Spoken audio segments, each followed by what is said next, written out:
বঙ্গ বিজেপির ভুতুরে কর্মী চিহ্নিত করতে অ্যাপ। গত 2 মাস ধরে বুথ সশক্তিকরণের কাজ বিজেপির। বুথের কর্মীদের নাম, পরিচয়পত্র সবই নেওয়া হয়েছে। ডিজিটাল তালিকা এবার মিলিয়ে দেখা হবে অ্যাপের মাধ্যমে। কিভাবে কাজ অ্যাপের? আজ পদ্ম শিবিরে এই প্রশিক্ষণ চলবে বলে সূত্রের খবর।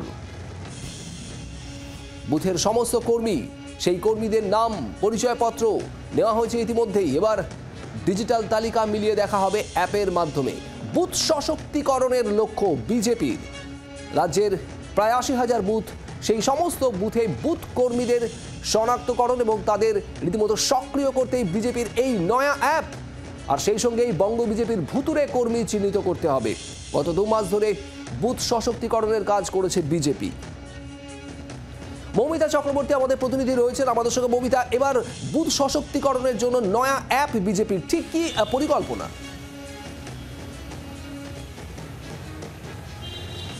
দেখো, খানিকটা সর্ষের মধ্যে ভূত আছে কিনা সেটা খুঁজে দেখার পর্ব।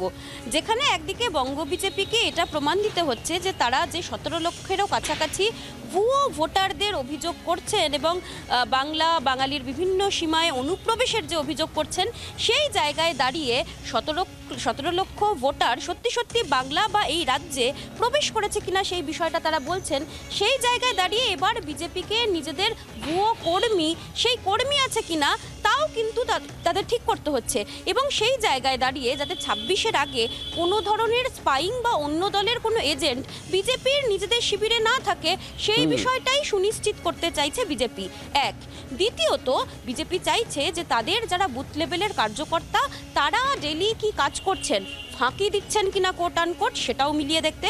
এবং তারা বলছেন যে সমস্ত কিছুই আধুনিক হচ্ছে, ডিজিটাল হচ্ছে, তাই বঙ্গ বিজেপি তারাও পিছিয়ে থাকবেন না।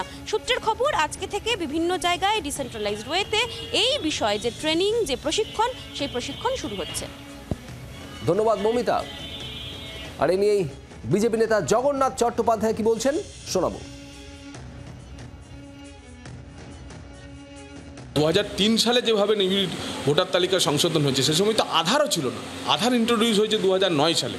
তার ফলে প্রায় 2 দশক পর যেভাবে টেকনোলজির অ্যাপ্লিকেশন হচ্ছে, যেভাবে সমাজ এগিয়ে গেছে, যেভাবে সমাজ মাধ্যম সক্রিয় হয়েছে, পলিটিক্যাল পার্টিগুলোর মধ্যেও যেভাবে ডিজিটাল টুলের ব্যবহার হচ্ছে, ভারতীয় জনতা পার্টি তার থেকে পিছিয়ে থাকতে পারে না। আমরাও ডিজিটাল টুল ব্যবহার করব, আমরা করব। বাংলার আওয়াজ, বাঙালির আবেগ, জি 24 ঘন্টা।